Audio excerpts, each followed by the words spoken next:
Welcome, welcome, Steve. I'm so excited that you're here. I'm Yeah, always very happy to see you. Always, always. because we always cut up. It's good. Of course, in the best of ways. For listeners, Steve and I met, oh, how many years ago now? 2, 3 years ago? It's almost 2020, 4 years almost ago. It'll be four? four Oh years. my It's gosh. three now. Yeah, it'll be 4 years in January. A whole sitting president. Oh my gosh. An entire I sitting know. president. That's Entire a sitting whole president. thing. That is an Uh-huh. entire thing. No. We met through the Embrick residency. Steve was part of our first cohort for the Embrick residency and totally helped to set the tone for the following years. And so I was always really grateful that you were in the mix early on because I feel like you brought depth to conversations, you brought beauty through your artwork, you brought challenging questions to the group, you know. So it's a time that I remember and cherish greatly, you know. So I'm glad you're here. Thank you. That's how I feel when I Thank see you. you. I'm like, It's like seeing heart family. space It's like open. it's like meeting up with cousins you haven't seen and like, hey, how you doing? What's Hey, going on? how is so and so? Yes, yes, yes. That's exactly how it feels, actually. I love that analogy. Yeah, it's like, we got our little family. That email, Mhm. when I saw that email thread come through a couple months ago, I was like, yes, here we go. Aw. Clickety clack. Yes, I was yes. I love those little check-in emails, especially like when it doesn't come from myself or, another team member like Bree. It's just nice to know like, that the cohort overall feels connected, you know. Oh, hmm miss y'all. separated but still together in spirit. Yes, of course, of course, of course. So please tell the people who you are, your amazingness. Please share. Oh, thank you. You can't see it, but I'm blushing. Hi everyone. I am my artist name is Stephen Anthony Johnson II. They, them. I am a Now this is starting to turn into a very long list of things that I've done ever since in break. Very I expected. am Yeah, wow. I am a draftsperson. I am an interpretive archivist, an installation artist, an imaginative installation, and a speculative installation artist. And I'm also a an oral historian. And more recently these days, I've started taking up the very heavy mantle of learning how to be a hymn historian for my mother, which is a Ooh. very scary process. That's like the sort of like stewardship of taking on song and like learning the meaning and sort of being a student of hymns. It's happened very sort of um, very organically. My mother's the kind of person who, when she answers the phone, she's singing a hymn, uh, Okay, and yes. that is our interaction. And if you don't know that congressional callback, or excuse me, that congregational callback, you're gonna hear about it. So, in very small ways, I'm starting to collect music. I'm starting to collect hymns. Yeah, that's all that I do. That's it. That's everything. That's all that I do. That's all, no big deal. Don't mind my Yeah, list. That's it, guys. yeah, it's just a list now. Um, Yes, but yeah, a I lot of love that it. started. A lot of those additional things started like um, right after Inbreak concluded. I did my first installation Hmm. 3 months after Inbreak had ended, and Hmm. never like I used to actually frown on installation art. Oh, What? hot take. Yeah, it What? was just like, a lot of it what I saw when I was in my younger years, and especially like growing up in Baltimore, like installation and performance art definitely had really bad reps because they weren't really accessible, and the people who were writing Hmm. the books on them tended to not look like me, even though Hmm. when you start to look at the history and like really understand like who's been making installations for God knows how long, it's been predominantly like black, queer, femmes, you know, Come on. have been all three have been like charting the way, and it's like, oh, okay, so this is this is where that is all coming from. Like these are the actual originators, and like this is what you can do with space. And Mhm. thinking about work from the ground up. So yeah, Mhm. I do all those things. I've become a drawing, archivism, and spatial documentarian and archivist. Yeah. Mhm. You have already said about 10 things that I want to dive into. I'm going to try my best to Okay. narrow the focus here, but I knew this would happen. hmm Where to begin? First, so you spoke about your mother and you spoke about hmm restoring hymns. What does your mother have hmm to do with that? What's the deal there? My mom and my grandmother, even though neither of them would fully admit it, are have both been hymn historians, Mm, um, and have been humongous reliquaries for just, in their combined, my grandmother, I believe she passed when she was over 100, and my mother's turning 60 next year. come So that's on. at least 3 to 4 generations worth of Mm, music across denominations, um, across sort of like methodologies. I think when we, and this sort of like segues a lot into faith, when we typically think about how different sort of, I guess, denominations and dioceses sort of like interact with music, it tends to get very racially segregated.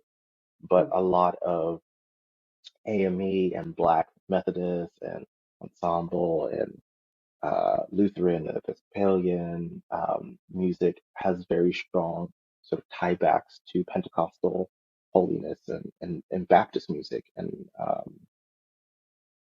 And that's all a part of, also a great tradition, especially in the Mid-Atlantic, of musicians being paid to play in different churches and them bringing different types of music. My mother, in her younger age, did a lot of singing and a lot of traveling. She sang in New York with Met. She sang in church her entire life and would travel up and down the Mid-Atlantic area, and just her and my grandmother just collecting, and memorizing. Um, the way she put it, there wasn't much else to do but to sit and read that hymnal and sing. You know, she would. My grandmother would admonish my mother if she sang anything that wasn't church music. okay. Songbird, I better hear you singing Jesus. If you're so loud, that's what.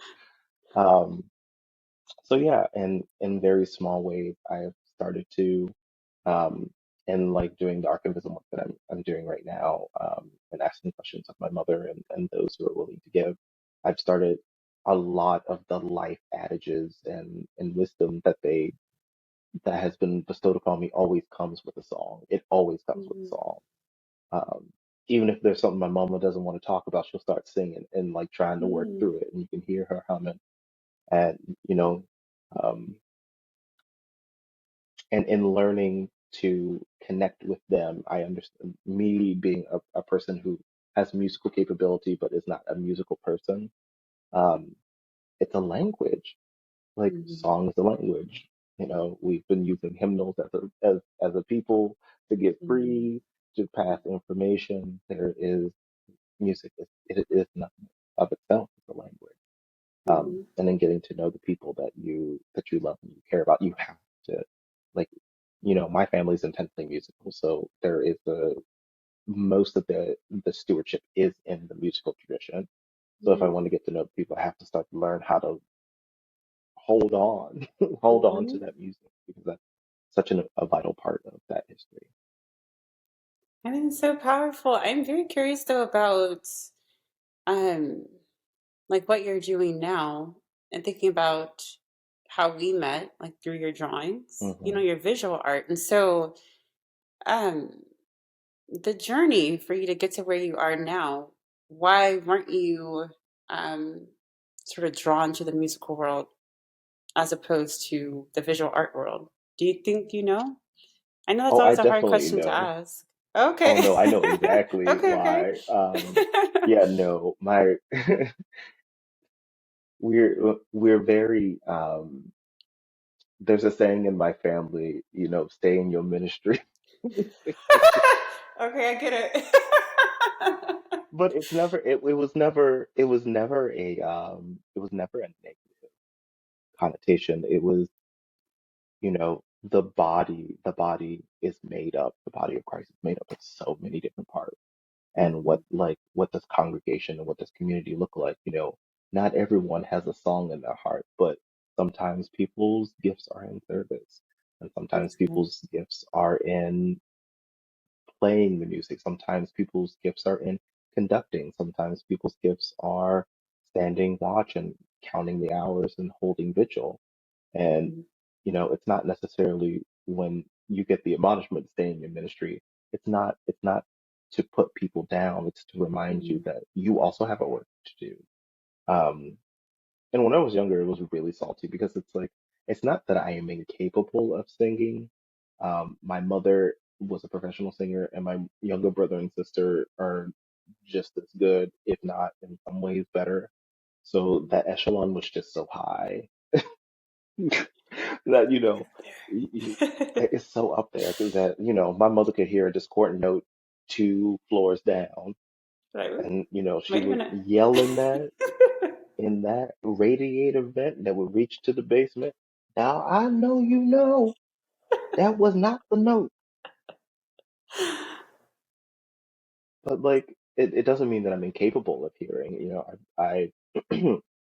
If I feel like my life path was a little bit different, I could have very, very easily have been a classical musician because I've Mhm. learned the trade-off was that my mom was like, well, don't really want you sitting up there on the choir. I had to do it for a couple years, and she's like, babe, that's just not your ministry.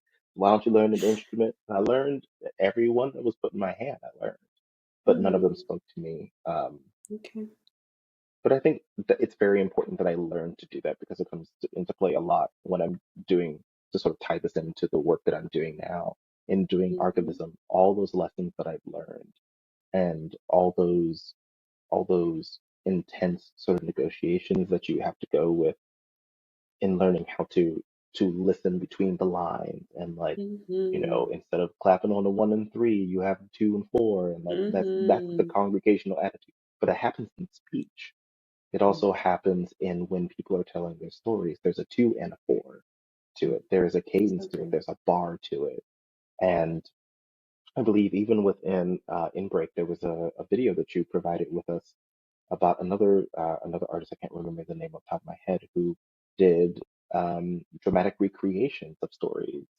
Mhm. Um, and in owning up into that, in owning and sort of imbibing and sort of keeping that stewardship within your body, there has to be a rhythm.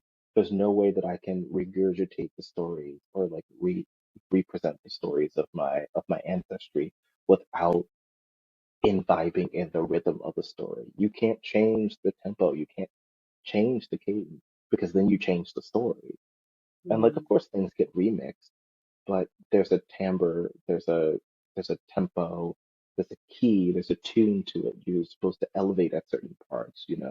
Sometimes Mhm. the drama requires that you quiet down, that you lean in, that you interact in all Mhm. these ways that are very, very musical.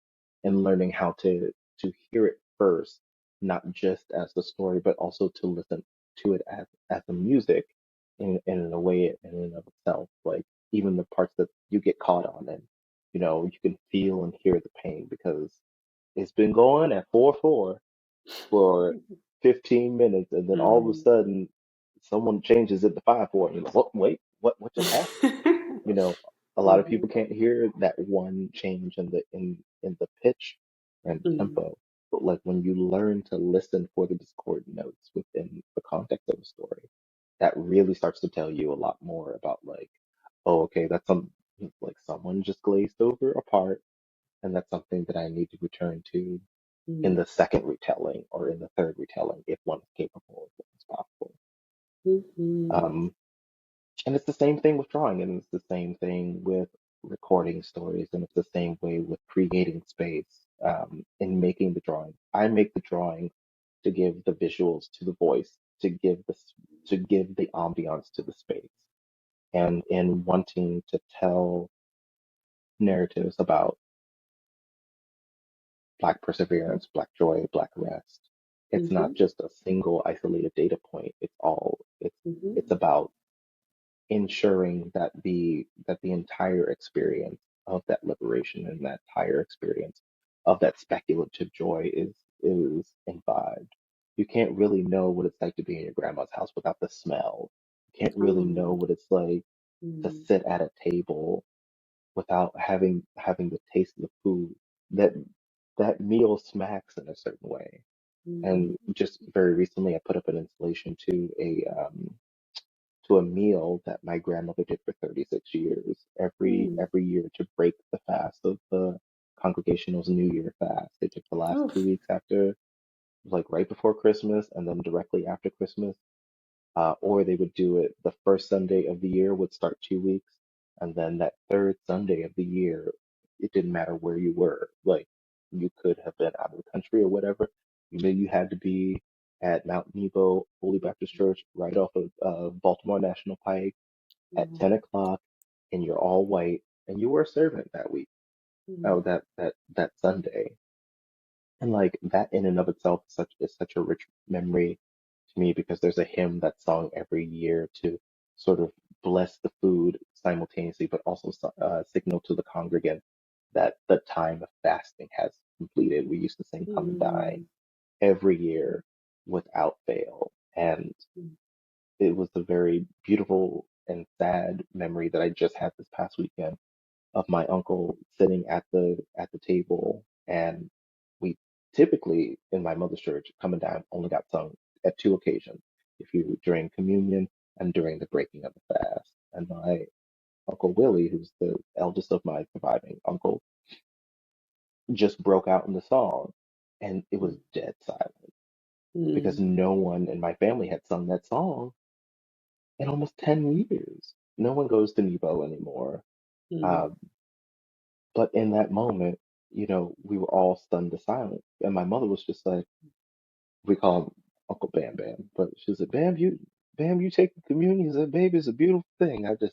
I'm sitting here eating this chicken and just thinking about mama. And, you know, all of that together, the food, the experience of like sitting together and the music is a complete stanza. It's a full stop because Mm-hmm. it harkens back to what the call was. It's a call and response. The call is the memory. The response is I feel the need to bring the song back into this space because it brings us back to the Mm-hmm. memory of the thing that you know in in remembering it is our dutiful service to remember that when we break bread together we have to sing "Come and Dine," the Master's calling, "Come and Dine."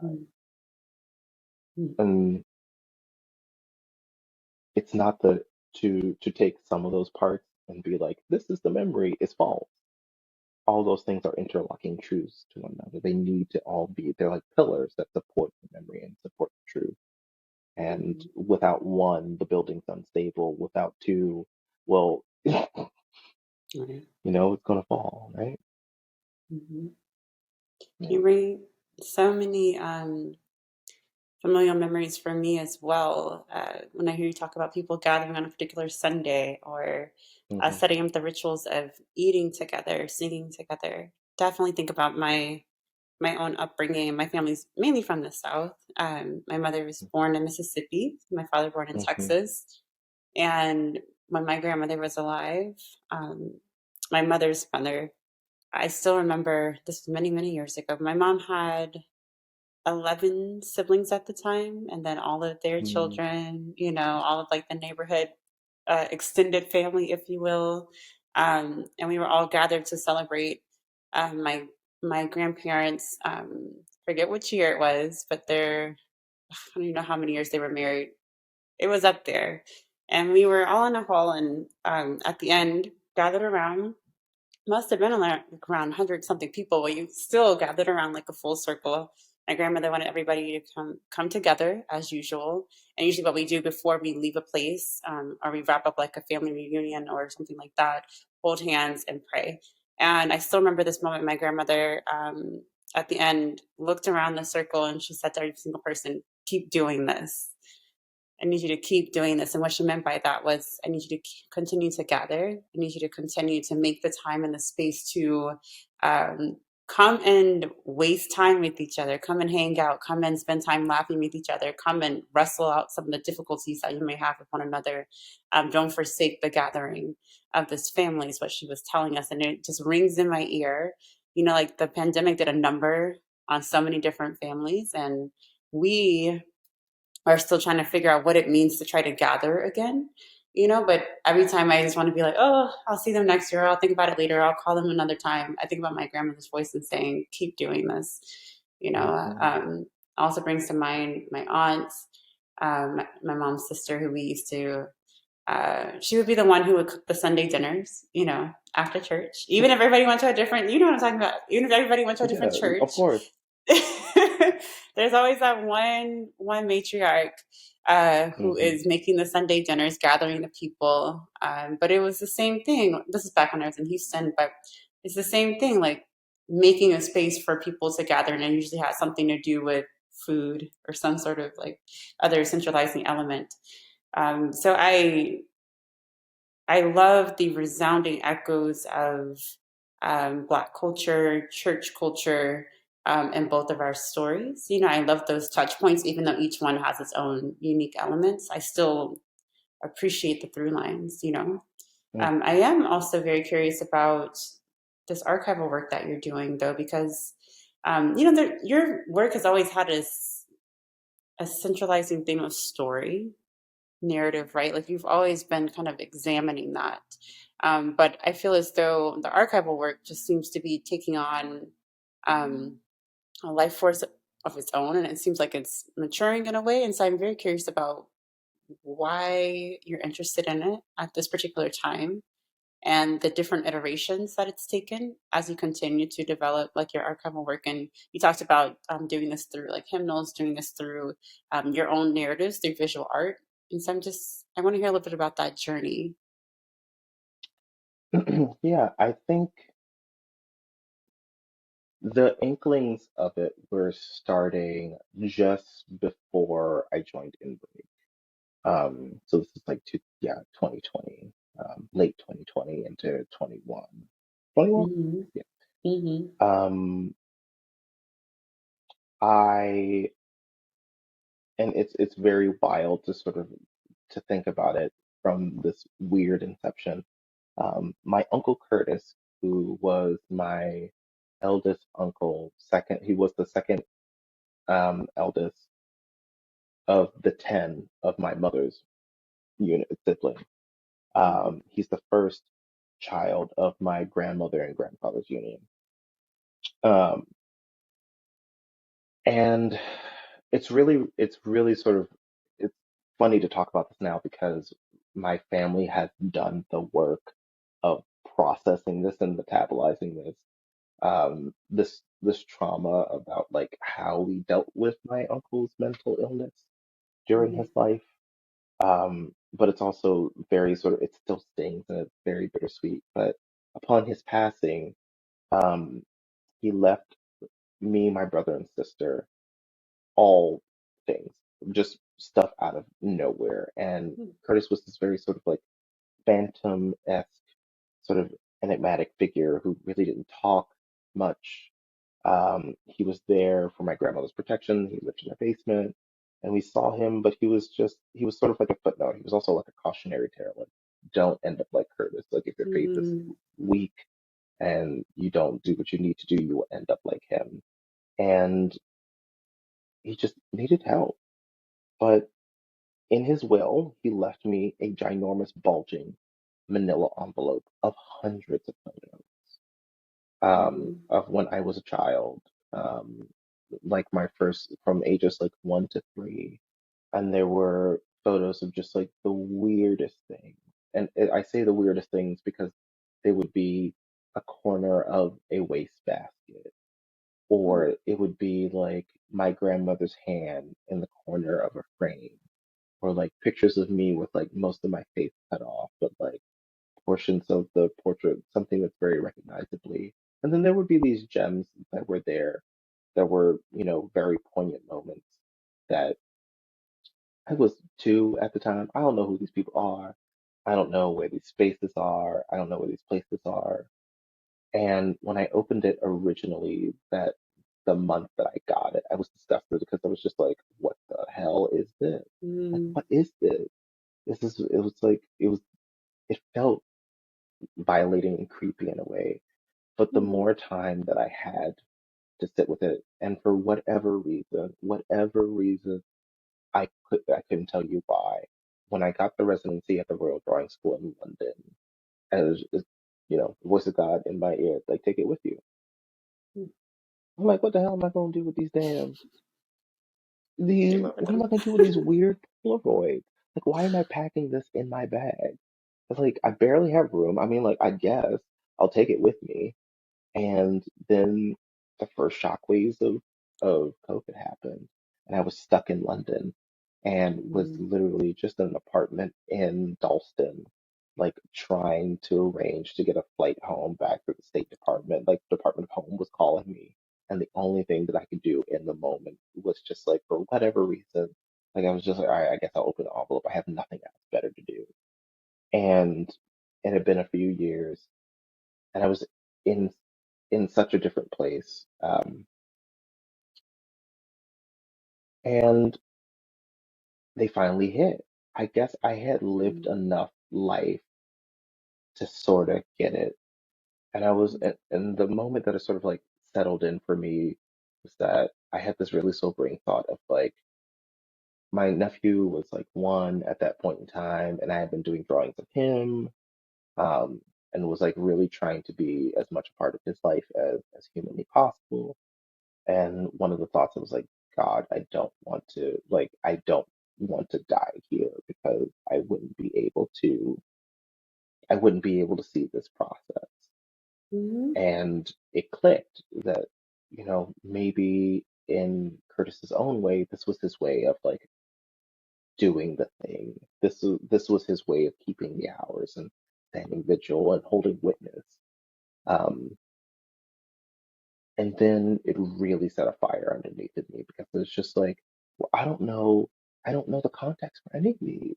Like, who are these people? When were these things? What are the stories surrounding them?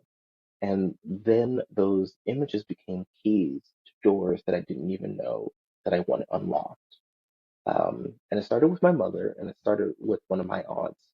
I brought out a couple pictures, and my grandmother at this point had passed already, and she would have been the best person to ask about this, but she already, I, I, I've been dealing with this notion that like, oh God, I wish I would have gotten more from her, but I've kind of come to this realization that I've gotten what I was meant to get, Mm-hmm. and the rest, the rest is on me to try to like get as much as I can from the others.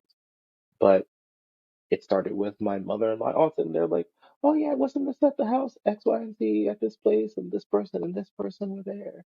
Yeah, girl, you remember X, Y, and Z? Blah blah blah blah blah blah blah blah blah blah." And they got to talking. It was like I wasn't even there anymore, but it opened a door for me to start getting little nuggets, like little itty bitty pieces. I didn't even know like where this townhouse was that my mother and my father had been living in. But I remember I have memories of certain like shopping malls or like shopping arcades that were like very close to that place. And I'm like, well, why do I remember? Like, I have very fuzzy memories of these things because I was like Mm-hmm. 2 or whatever have you. But it started putting little itty bitty pieces into place, like, ah, this is where my parents' first house was together. Mm-hmm. And then it became more stories. And then slowly but surely, I started getting things in piecemeal. Um, and then my mother got sick. After Inbreak happened, I had just started that process. And I was interviewing people at the time because I think you remember part of that project. I was really trying to get people's stories and really trying to work Mm-hmm. through some of these workshops I had developed. I know I'm Mm-hmm. drawing on, so I'm going to try to wrap that portion up. It's good. But it then turned into, after my mom had gotten sick from COVID and had an infection and sort of experienced like being on death's door, I finally got the okay to start recording some of these stories. And those recordings were happening at the same time while I was home for 8 months. Had to leave New York, had to pack up. My mother called me, like she could only say 2 words, and she said, "Come home." Mm. And I packed a bag. I packed a bag. I brought a couple pads of paper, and I had a cell phone and some pencils.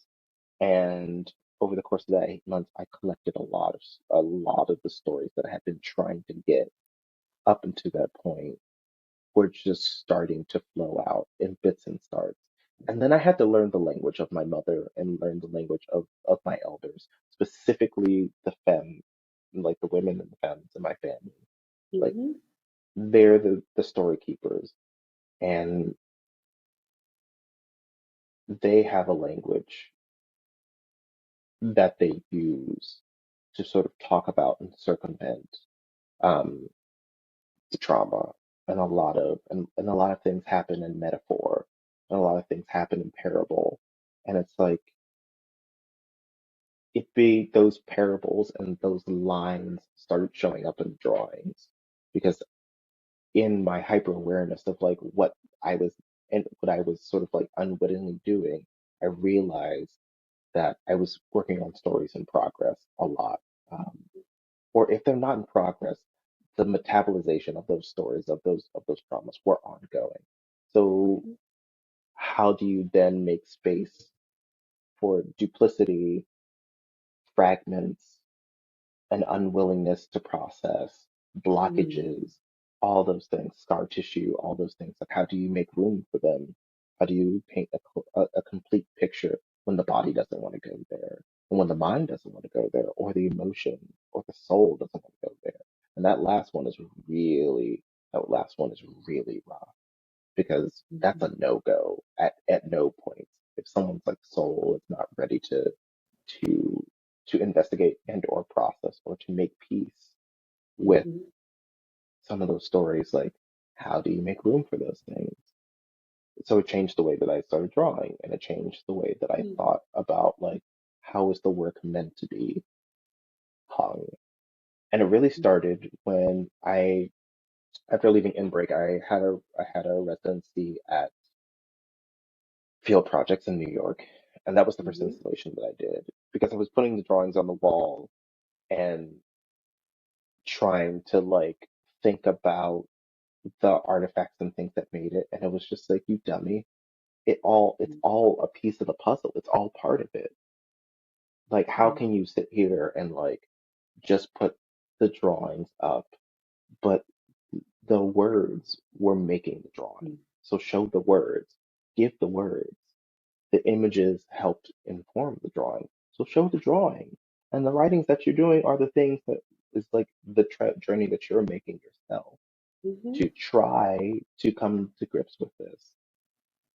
And over time, I started thinking about like, what does parenthood look like for me? Like, what is that stewardship like? The unwillingness to become an elder, but it being thrust upon you regardless. Because Mhm. I'm 30 now, you know, Mhm. and like having one person call me uncle is fine. It's fine. Like, I don't care, whatever. But there are people who are not my children, or like not my blood relation, like looking up to me in that exact same capacity. And it's like, I did not want this. I'm not ready for this. But eldership is not something that you choose, it's something that's thrust upon you. Mhm. And then you have to pick up the pieces and figure out how you can best support your community. Even if you're unwilling, or even if you don't want to, or don't have the means to, it comes to all of us. So many of the people who came before us were not prepared for the lives that they were Mhm. had thrust upon them, and they did the Yes. best that they could. So in that way, in that manner, I'm thinking a lot about like, you know, I've been dealing with as a person of a trans experience. I'm definitely very intensely aware of my understanding the world through a maternal lens because that was the parent that was there. I know how to do Mhm. motherhood because I saw Mhm. it, and I saw it in so many different vibrant, beautiful ways, but I don't understand to what factor or degree what fatherhood looks like, because the only examples of fatherhood that I've had myself are you go to work, you come home, Mhm. and then are there emotions there? I mm, I think the most important piece of media that I've consumed about that in the last like 10 years was the conversation between James Baldwin and Nikki Giovanni. mm, They have a 2 hour mhm, conversation, and it's like, you know, you go out and smile in the world and then come home and I catch hell. Like, mm, and James is sitting, and Nikki goes, and then James retorts, but it's just like, I can't be, I can't be honest with you because it's too rough. It's mm, too hard. And I feel that because I've learned how to love and I've learned how to interface with the world through that lens specifically. I don't have the other one available to me, but that's not a reality. Like the way that society works and the way that culture works and the way that our spiritual to cultural relationship works. That experience is not for me, quote unquote, mm. right? So now I'm carrying a vessel with holes in it, and I'm trying to like patch it up as I'm going because it's That's the like metaphor. I I Yes. gotta it's still gotta Mm, carry the water. It's still gotta carry whatever it is that has to be mm, delivered to the next person, whether it be a child of mine or someone that I am invested in seeing their success and seeing their life go and flourish. But at the same time too, like I'm probably the wrong messenger specifically for the methodology that I'm trying to in the way that I'm doing it. Because I'm mm, doing exactly what my mother did. I'm sitting at the table, I'm listening, I'm watching the meals being prepped. mm, I'm listening to the wisdom. The wisdom is not for me. It's not for me whatsoever. It's oftentimes for my sister and by extension, my mm, sister-in-law. But I'm also the third unwitting participant desperately trying to get the crumbs when I'm around and trying to piece together and make the thing happen. And I think my mother, at some point, at some level, understands that I'm doing this because my sister can't cook and she don't care about most of the stuff. You know, she doesn't want to carry these things, but I'm like, I'm here and I'm mm, ready, I'm willing and able to do these things. But it's also, one of the things, I was just home after my mom had her surgery. mhm. And I know I'm going on and on, I'm sorry. This is But what we're here for. Keep this is going. what we're here. Um, she she made a very sort of like offhanded comment Mm, um, when she was having some difficulty sitting up, and I was like, you need to stop. I know you're going. I know you're Superwoman. I know mhm, you've done it all, but baby, you gotta lay down or like and let me help you or something. Or come on. And then she looked at mhm. me like she was askance, and I knew she was still under the drug. She's like, "You sound like me. This is Annie 3.0." And like in a very sort of like Mm, weird, sort of like non-lucid moment, it was the affirmation that I've been looking for decades mm, because I don't know, I'm in the wrong body to have that lineage, that mantle, that blessing, like put upon me. I can't remember who exactly put on the sheep's wool to steal the blessing from the father. Oh, my brain is so fuzzy right now, but I feel no, like that does not apply to you. I do not agree with that at all.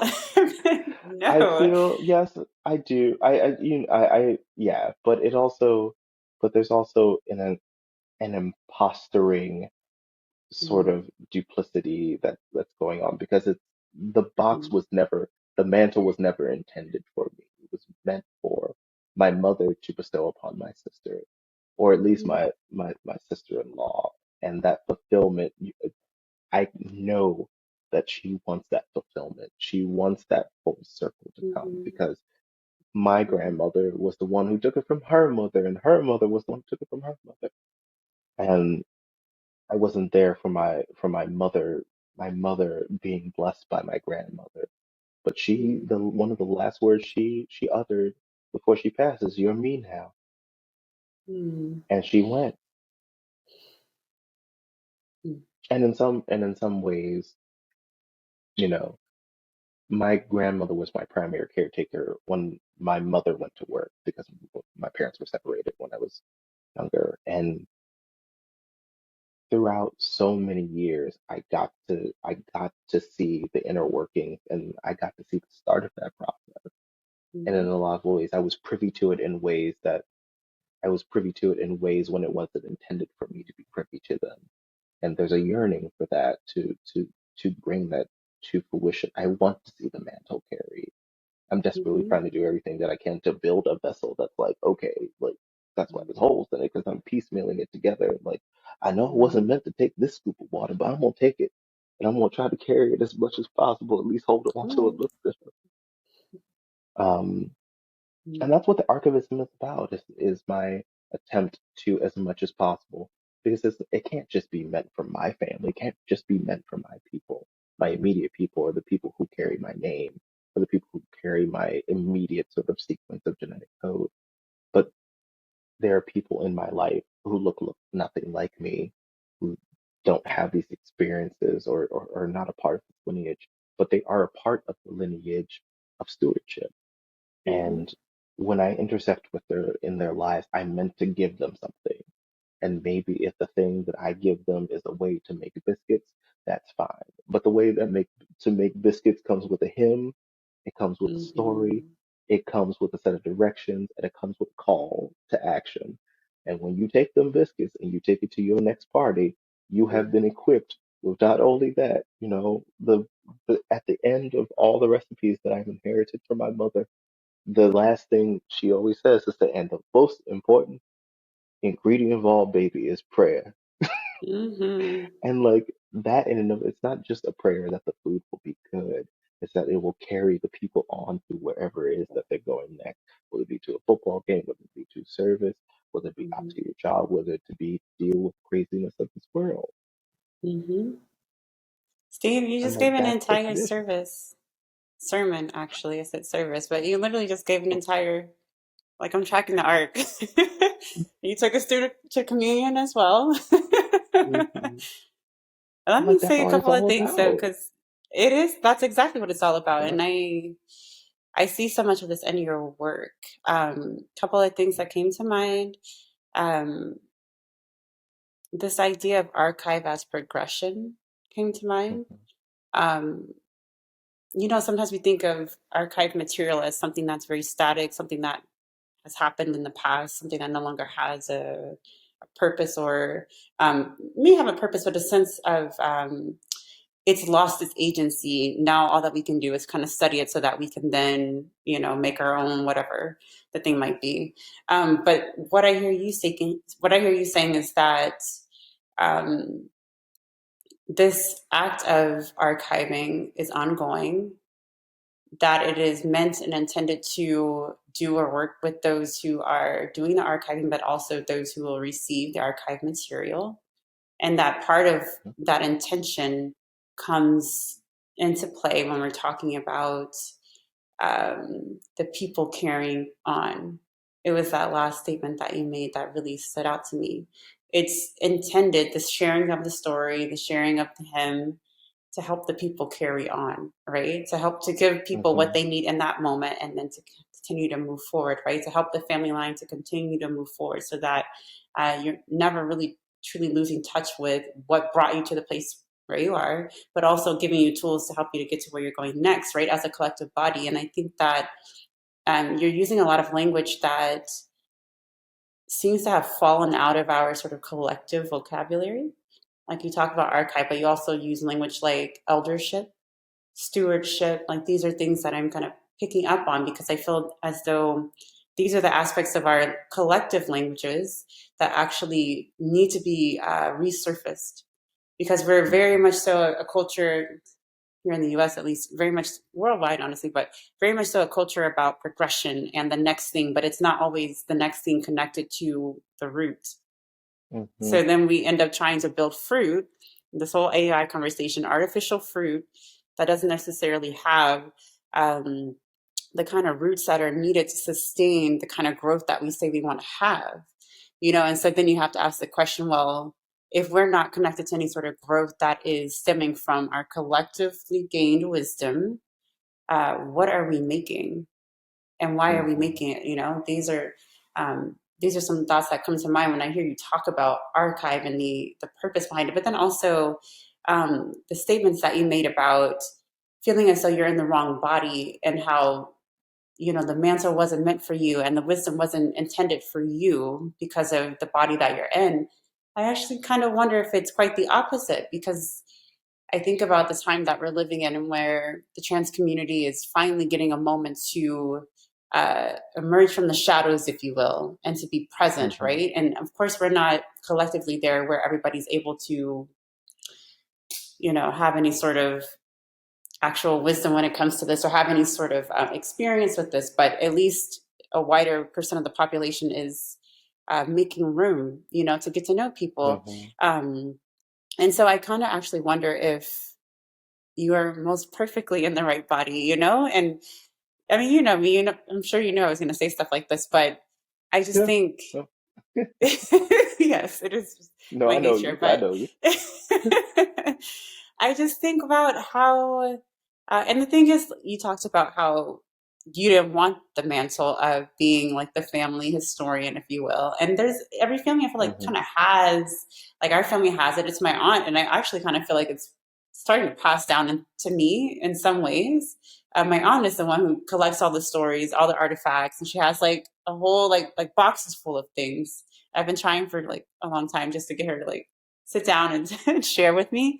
And so I feel like there is something that is sort of innate within the family historians that comes up naturally. Like it's not something that you necessarily seek, but all of a sudden you get this urge to hear the story, to understand where so and so came from, to understand why do we have these little like family quirks about us, like where did that come from, Mhm. And I think it just sort of sneaks up on you. You don't quite realize what's happening, and then like the way that you have started to assume ownership of it, I think is something that a lot of people miss. They may have the urges, but they may not lean into it. But the way that you have grasped it fully, and so I say all that to say that I, I think you're in the perfect body for the work that you're doing, because there are others within the trans community that I think can really benefit from having the examples of what it means to, even if the mantra wasn't meant for you, to still ask, how can I bring myself to it, right? Even if it looks a little bit differently, even if it sounds a little bit different, right? And then there's so much that you said, and so my mind's like the metaphor about carrying the vessel with holes, and you said that it has holes because you're piecemealing it together, right? Like we were talking a lot about healing Mhm. during end break. And to me, that's the point, that we can still carry the vessel even if it has holes. We can still do the work of mending even if it's not perfect. Mhm. We can still continue to contribute our own work of piecemealing things together, even if it's not going to be this perfect vessel that's immediately ready to be displayed or shown. It's that act of carrying it and scooping up the water and knowing that some of it is pouring out, even though you're trying to scoop it up, even while you're trying to mend it. I think that's the work that's necessary for our collective healing, because there's never going to be a time when the vessel is fully complete, especially if we're not actually actively giving ourselves to it. And then also, there is this reality of time. Those who carry the water of wisdom, if you want to use this analogy, have a certain amount of time, and we have a certain amount of time to scoop it up, you know Mhm. and Mhm. we have to get as much of it as we can. Just under Andrew Niemeyer said this, like, are we really meant to carry all that we gather? Or he phrased it a little bit differently, but he was asking the question of, all of this information is coming in about our social realities. Are we really meant to hold it all? And I don't know that we are. So we get what we can, and we make Mhm. do with what we have, and then we add to, like that's the work. It's never that you get full wisdom, but you get what you can, and then you add to, and then you continue it on. Hope the next person's going to add their piece to it, right? So much that you said that just really kind of settled in my spirit, if you will. But thank you for sharing your story. Um, I want to hear your thoughts too about, you know, the EP. You had a chance to listen to it. But I Mhm. specifically would love to talk to you from the lens of archivist, like this project is about that as well, and seeking to connect with our roots, but Mhm. also wanting to ask the question of what else is possible, never losing sight of where we come from, but also at the same time recognizing that we have something to contribute, you know.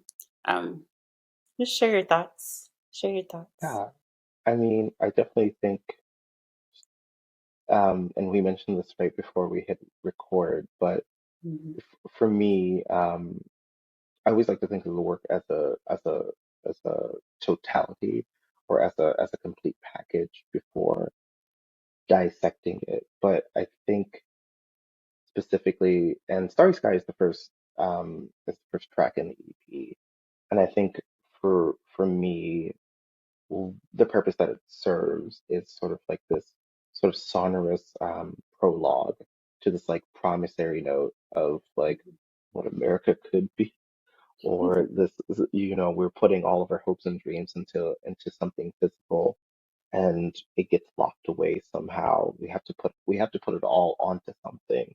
It can't stay here.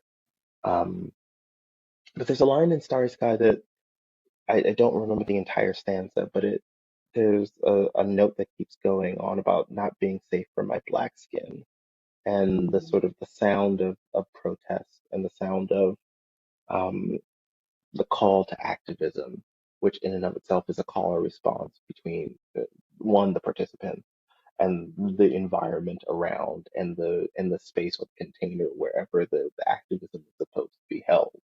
And are these two things in opposition to one another? You can never tell, but at least through the snippet um, of the sound of protesting, for me as a person who was like in the streets Mhm. at the tail end of 2020 into well into late summer of 21. Like summer, like yeah, a whole year of just like Yeah. blood, sweat, and tears of organizing um, and risk management, and like the sound. There's a very faint sound of like traffic sort of backgrounding, and like I think maybe there's a couple sirens, but you can hear the megaphone, you can hear the sweat, you can smell it, you can taste it, especially if you've been on the ground, and being intimately aware that like I'm not, my body's not meant for this space, at Mhm. least in this fashion. This is not business as usual, and the compliant sort of pliant body, like moving, especially in cities and like places that are like not necessarily urban, but like in between urban and suburban. There's a mechanism in which like the body's supposed to operate in space. Mhm. Cities are made for transportation and meant for you to get from point A to point B, but like the act of the body disrupting that space, it's very beautiful, but it's also very sort of, it's not triggering, but my heart rate got elevated. I felt my Mhm. fight or flight response sort of coming in. But then also to be sort of bounced around in this sort of like speculative space about, while this is not a safe space or a safer space, or I don't know, a space in which my body can safely disrupt. There's still a note of just like quiet possibility that sits through as a through line. And I think this really sort of like was done very well interposing in between all of the tracks, Mhm. because No Lies is sort of like No Lies, the line about black skin is in No Lies. So see, they're almost even Okay. blending into one another. But to sort of have this juxtaposition from Starry Sky to No Lies to collective consciousness, um, which almost sounds like a swarm of bees in a Mhm. way, like this back and forth and talking about like the ownership of one's body. And then we move through Afro bombs, talking about redlining, and as we move through and through until we get into like America is the only one that sort of like sits as almost as a quiet dissonance track, because in a way it's almost clinical in it's an in its observance. It calls out each community that is that is responsible for creating this fabric that is of America, and then you sort of like box it back in with like a really intense like cello bowing and plucking what it sounds like, at least to me, through the end of Black Halos. Like Starry Sky sort of like sets the stage. It puts us in the now. It puts us in the present. Like this is this is the state, SOS. Mhm. Like, had did you answer the call, or like what is your position, or what is your reality? It's not really a call out post, but it definitely feels as though that it's sort of, if you didn't, if you weren't there, or if you weren't Mhm. in a very adjacent place, it can feel very alienating, but that's good. I feel Mhm. like we need to understand where there is a severance between like where is my body in relation to this collective action. Mhm. Am I participatory of it? It's the three positions again. It's like, am I participatory in it? Am I ambiently around it, or am I the container in which that it happens in? And in a lot of cases, people don't like to realize that they are also containers because Mhm. there are internalized ideas, and like what our function, like how do we perpetuate society? In a lot of cases, we hold on to those notions, and sort of feelings of resentment, and feelings of superiority within our own bodies. Mhm. It takes enough of us together to create that container, but we are Mhm. simultaneously like the participant or the observer or the container. Um, Mhm. definitely, yeah, that that initial like 2, 3 seconds where it's just like, what am I listening to? What is going on? But to hear the clarion cry of no justice, no peace is like, oh, that's where we are. Okay, let's Mhm. go. I've been here before. I know this road. I can go Mhm. down it. Yeah, I know it just went on a tangent. I'm sorry. I love your tangents, though. Please don't apologize. um,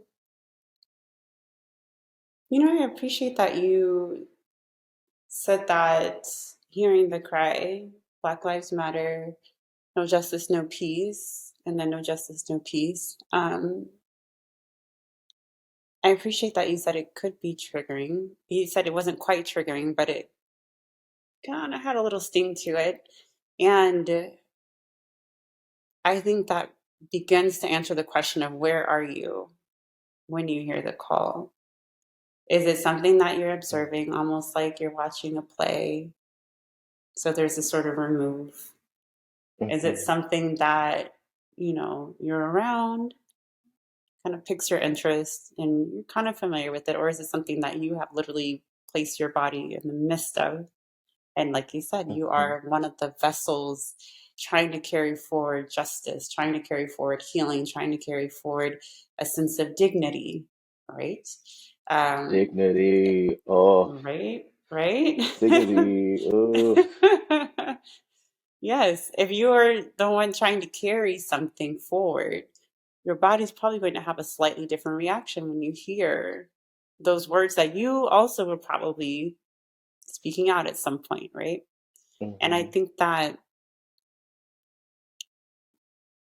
that tells a lot about the next part of the question. Okay, where are you? And then what do you want to do with the now that you recognize yourself within?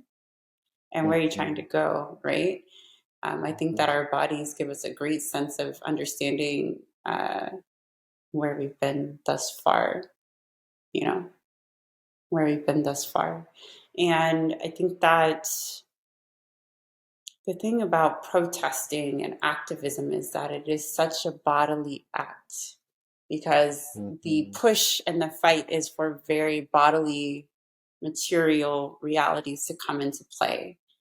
And anytime that we are trying to have these conversations in the abstract and remaining in the intellect or remaining in like a research phase, we're not actually getting into the work. There is something to listening to the EP or going to an art show, an art exhibit, seeing your installations.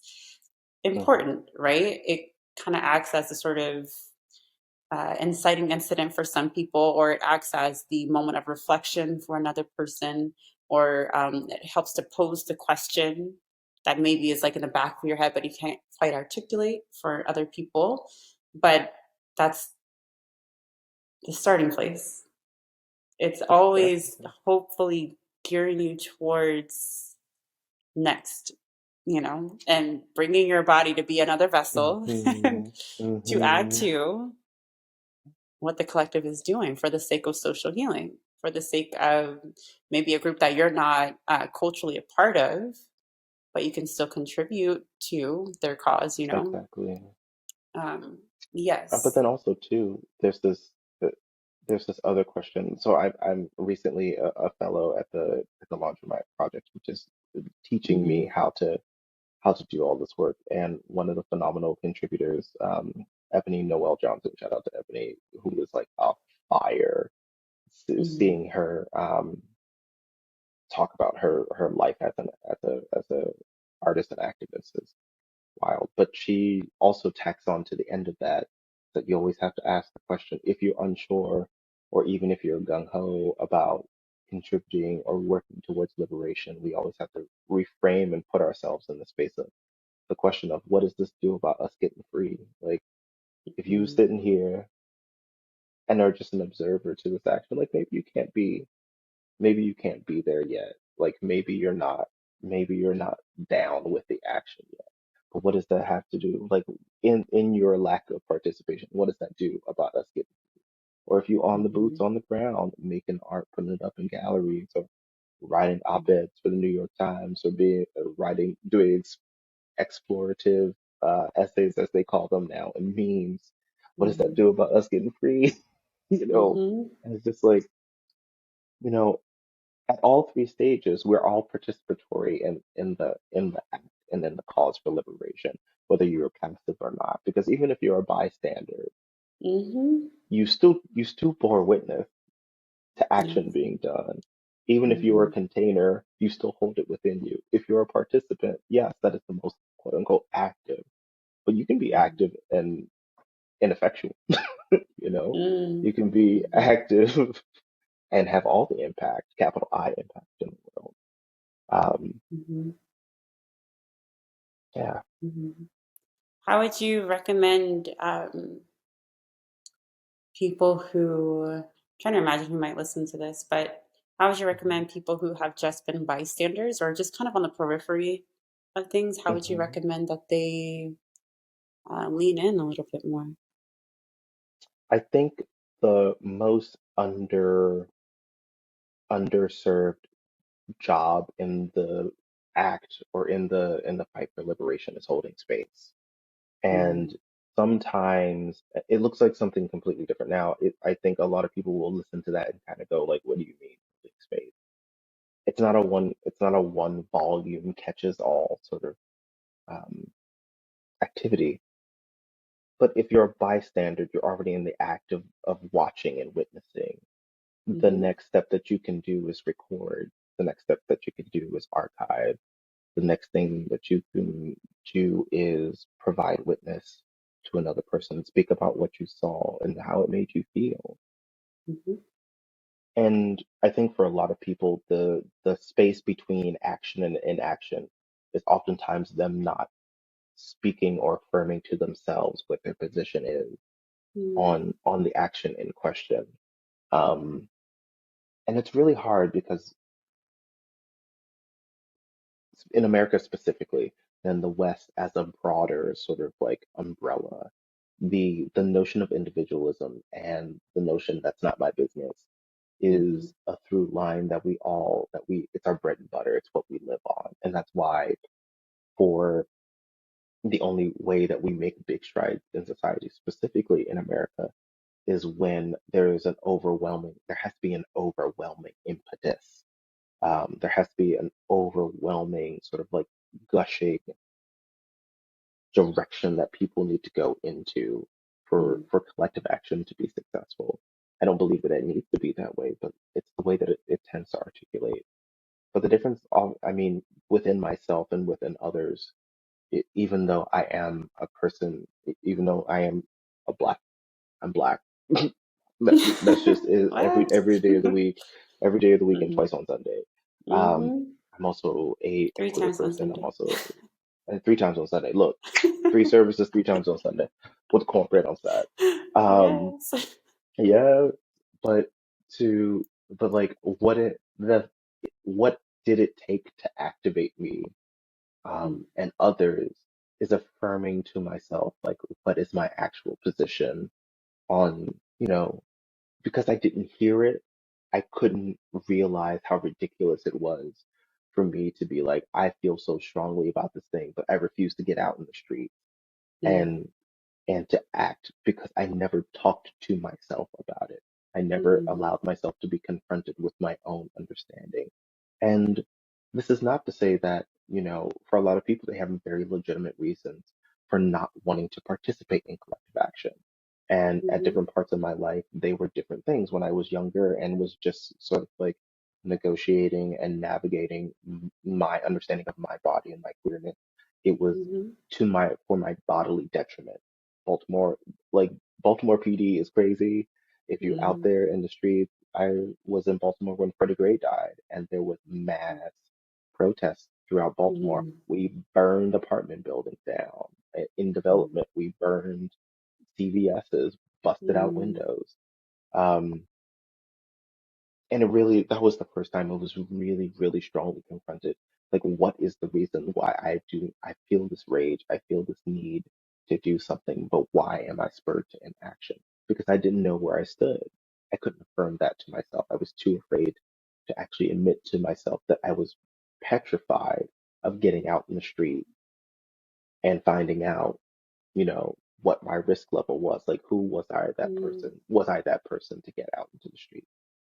But I overcame that in the months to come by, well, one, getting out there that night mhm, and nights, before, even if it was just a half hour, being out in the streets, but like recording and taking photos and doing drawings of people out in the street.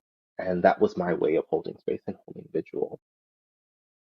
And then once I got comfortable with interacting and sort of understanding like how much I had to give, that's also the other mhm, part. Like in a lot of cases, we don't know what we can give. mhm, Not everyone is a direct action person. Not everyone is out in the street. Not everyone mhm, is the person who's willing to go toe to toe with 12. Not everyone is the person who's willing to sit there and march with signs and be out in the heat. Some mhm. people make care packages. Some Yeah. people provide aid. And I think over the course of the last 4 years, the language of activism has been reactivated within the context of America, and especially young America and Gen Z, who I'm so eternally grateful for. Because Mhm. as a person who straddles somewhat the generational divide, I'm constantly being reminded by my immediate elders that like you are not the person who should be out in the street. But it's like, Mhm. why not? My knees are still good. I can run, I can throw a Mm, punch if I have to. I have just enough medical training to be able to bandage someone up. And I mm, got stuff. And I can make signs. And I can be out there in this way. And I mm, think uh in holding space we educate ourselves not only on our own position, but we also educate ourselves in our capacity. Because if you let the news tell you, or if you let media show you, there's only one way to be out there. There's only one way to get into good trouble, mm, right? But at the end of the day, it takes like a congregation, everyone's got a mhm, ministry, mhm. I and knew you were learning gonna what have that a is. comeback moment. I knew it was gonna come back, just like a good preacher. Like I didn't lose that thread. I'm going somewhere. Stay with me now. I'm going somewhere. Everyone's got a ministry. Everyone's got one. If you can cook, make snacks. If you the Yes. person who knows where to get the good deals at Costco so you can make Come sure your on. people on the front line have water, Let's have go. sunscreen, It's hydration, a jacket, a essential. coat, or something, that is your thing. Come on. But you can't understand that until you're out there. You can't understand until you can see. And there's also another question that's constantly being brought up through this fellowship is who are your teachers? People don't have teachers, people don't have educators. And Mm, while my activism has been very guerrilla and very sort of like patched work together over the course of the last couple of years, finding people who have already been in the fight and bearing mhm, witness to how they conduct space and how they mhm. hold space and how they support their communities is just as important. Yeah. And sometimes it's just like learning how to cook in the community. You sit at a table, you shut up, and you watch someone cut onions for hours. Mm, And then one day they give you an onion, a little bit, just a little mm, bit, and you make the pieces too big. Like, I ain't gonna have you do that. And then they have to go back and fix what you did. But you come back, and then another mhm, day happens, and maybe them pieces are a little bit finer. And it's mhm, like, okay, I see you, young buck. It ain't great, but it's good enough, you mhm, know? And then slowly but surely, mm, you get cultivated mm, into and you get pushed and you get pruned into the shape that you need to be. mm, And it doesn't happen when you want it to happen. It's like with mhm, eldership and everything else. It's like if you hit it when it comes to you, and mm, oftentimes it comes to you when you're not ready. But like you don't decide when you're ready. Your community decides when you're ready. mm, mhm, So mm. hold space. If you're willing to be there Yes. and to examine and to be out in the street and to see and to mark the hours, Mhm, if it's in you, it'll come out of you because you will see where you gravitate towards. Where are you constantly looking? Are you looking at the people who are bandaging people up, pouring milk in people's eyes when they throw tear gas? Are you mm, that person who's ready to rumble? Because sometimes I'm ready to go.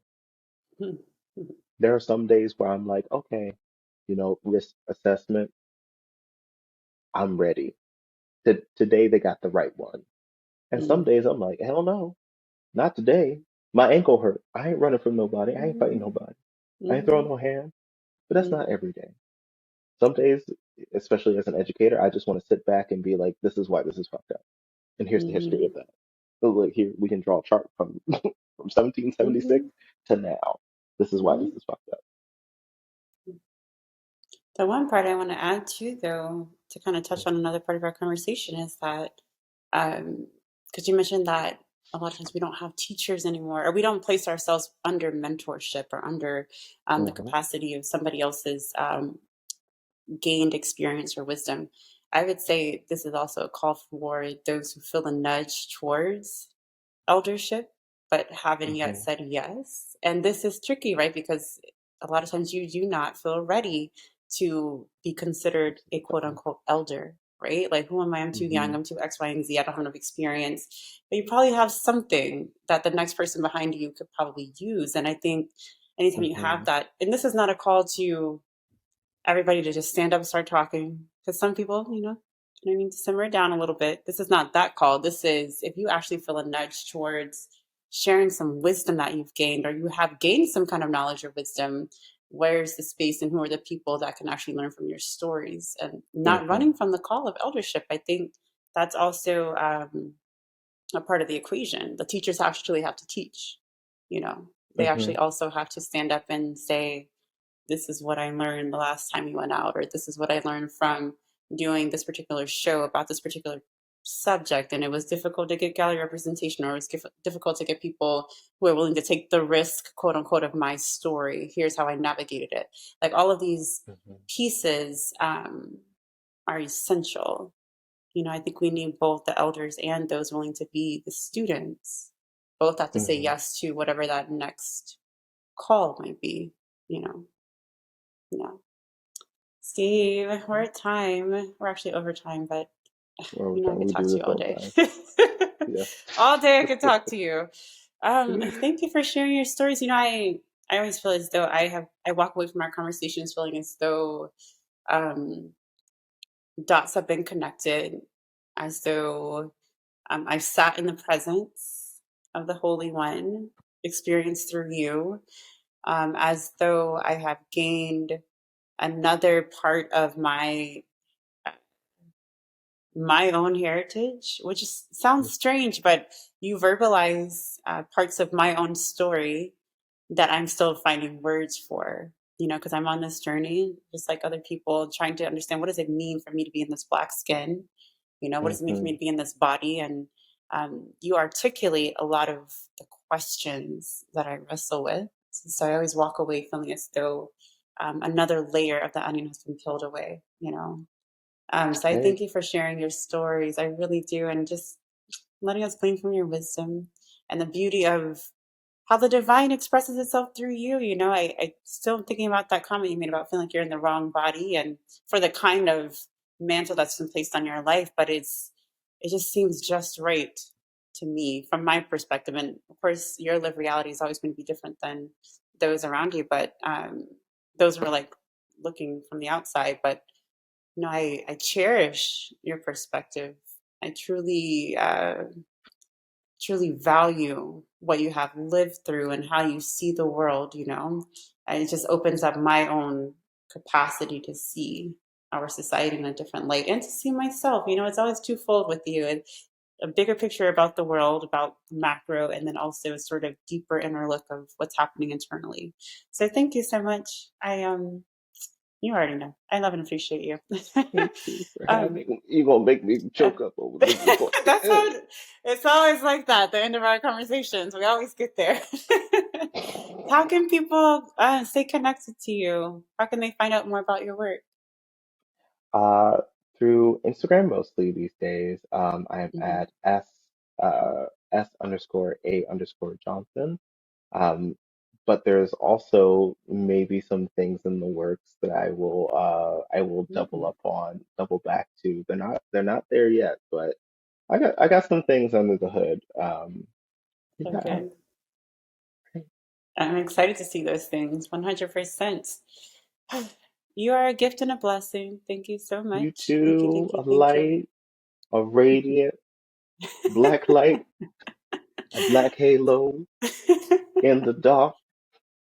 In the dark. I hear In the the dark. hymn. I hear it. Flowing in the Dun, dun, voice. dun, dun, dun, dun, dun, Right? dun, dun. Where's the organ? With the organ. Yes. That's exactly what I was about to say. Eh, I want to hit the tambourine. That's what I miss. Look, Church give monks me with the a tambourine. tambourine. Look, give me a tambourine and a couple keys. We can Come get something on. together. Come through, Jesus. Yes. Come through.